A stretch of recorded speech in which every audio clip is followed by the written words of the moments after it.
first we see what is solubility. If we have a solvent and we add solute in it, then how much amount of solute is dissolved? That is known as solubility. The maximum amount of solute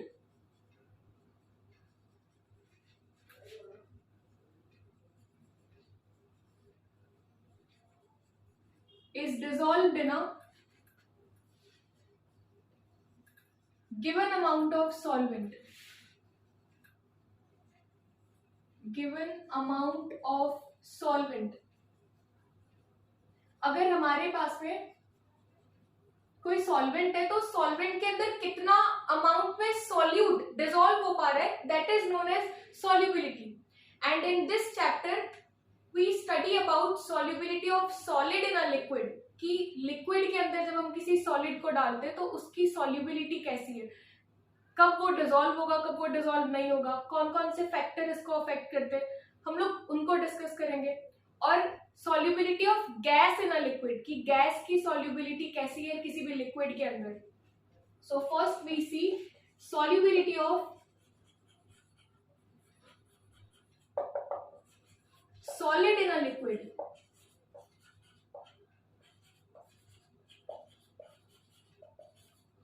जब भी हम लोग किसी liquid के अंदर solid को add करते हैं तो क्या होगा कि जैसे कि अगर हमारे पास में ग्लास ऑफ वाटर है, उस ग्लास ऑफ वाटर में अगर हम लोग शुगर को ऐड करते हैं और शुगर उसके अंदर जाने के बाद में शुगर डिसॉल्व हो जाएगी वाटर में जाने के बाद, तो अब यहाँ पर क्या हो रहा है कि सोल्यूशन का फॉर्मेशन हो रहा है. इस प्रोसेस को क्या कहते हैं कि जब शुगर वाटर के अंदर डिसॉल्व हो रही होगी, that is known as dissolution. So we define dissolution as the process of adding solid solute into the liquid is known as dissolution. किसी भी लिक्विड में जब हम लोग किसी सॉल्यूट को ऐड करते हैं और वो उसके अंदर डिसॉल्व होता जाता है, तो that is known as dissolution. अच्छा, ये तो हम सबको पता ही है कि जब हम लोग किसी सॉल्वेंट के अंदर किसी सॉलिड सॉल्यूट को ऐड करेंगे तो सोल्यूशन बनेगा, पर ये सोल्यूशन तब तक बनेगा जब तक उसकी कैपेसिटी है, जब तक सॉल्वेंट की कैपेसिटी है किसी भी सॉल्यूट को डिसॉल्व करने की, क्योंकि उसके बाद सोल्यूशन का एक सैचुरेशन लेवल आ जाता है, जिसे हम लोग क्या कहते हैं, सैचुरेटेड सोल्यूशन. अब समझते हैं सैचुरेटेड सोल्यूशन क्या होगा. एक टाइम के बाद जो हमारा लिक्विड है, उस लिक्विड के अंदर एक्स्ट्रा सॉल्यूट ऐड जब हम लोग करते हैं तो वो उसमें डिसॉल्व नहीं हो पाता, और जब एक्स्ट्रा सॉल्यूट डिसॉल्व नहीं हो पाता तो ऐसे ही टाइप के सोल्यूशन को हम लोग क्या कहते हैं, saturated solution. So saturated solution are the solution in which no more extra solute can be dissolved. जिसके अंदर एक्स्ट्रा सॉल्यूट डिसॉल्व नहीं हो पाता उसे हम लोग क्या कहते हैं, सैचुरेटेड सोल्यूशन. आफ्टर दैट, अब जब ये सैचुरेटेड सोल्यूशन, ये सैचुरेशन लेवल आ जाता है, इसी के बाद सोल्यूशन में क्रिस्टलाइजेशन होता है. क्रिस्टलाइजेशन मतलब क्या होता है कि अब इस क्रिस्टलाइजेशन में क्या होगा, जो एक्स्ट्रा सॉलिड सॉल्यूट्स है जो हमने ऐड किए हुए और जो सॉल्यूशन के अंदर जो सॉल्यूट प्रेजेंट है, इन दोनों के बीच में क्या होगा कि ये दोनों आपस में वापस से कोलॉइड करके वापस से सॉल्यूट बना लेंगे, और यहाँ पर क्या हो जाएगा, उसका प्रेसिपिटेशन हो जाता है. That is known as crystallization. Solute particle in solution and solid solute particles get precipitated out, and the process is known as crystallization. अब यहाँ पे क्या होगा कि जब भी हमारा सोल्यूशन बनता है तो सोल्यूशन में क्या होता है, इक्विलिब्रियम स्टेज आ जाता है. इक्विलिब्रियम स्टेज आ जाता है between the dissolution and the crystallization, and that is how the solubility of solid in a liquid affects. After that, there are some factors which affects solubility of solid in a liquid. First is nature of solute and solvent, कि हमारे पास में जो भी solute और solvent है उनका nature किस तरह से.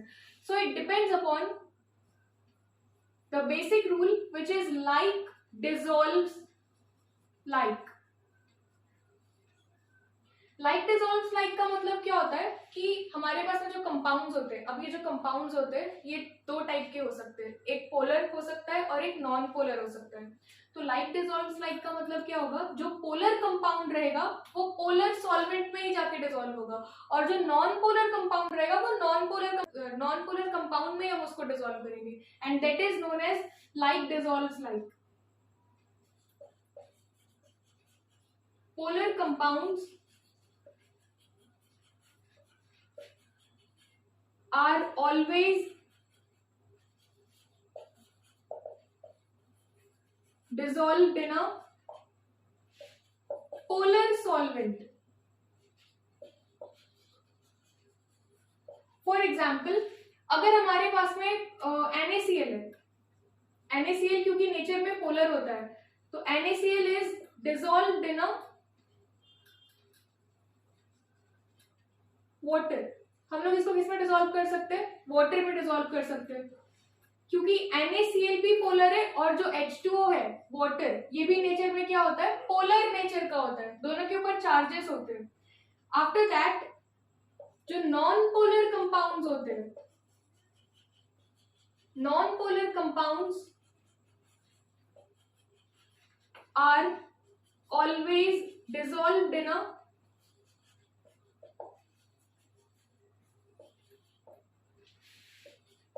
non-polar solvent.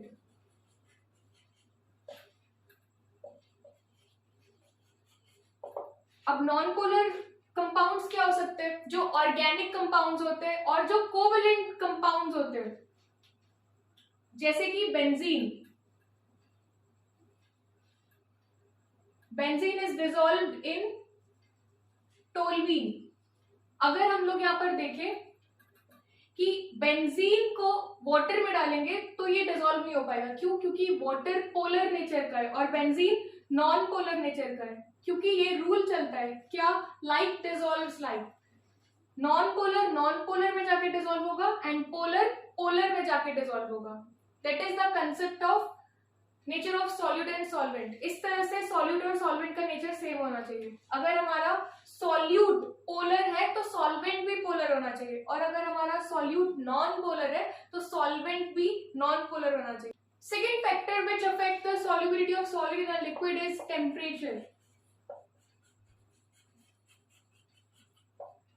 If the dissolution is endothermic,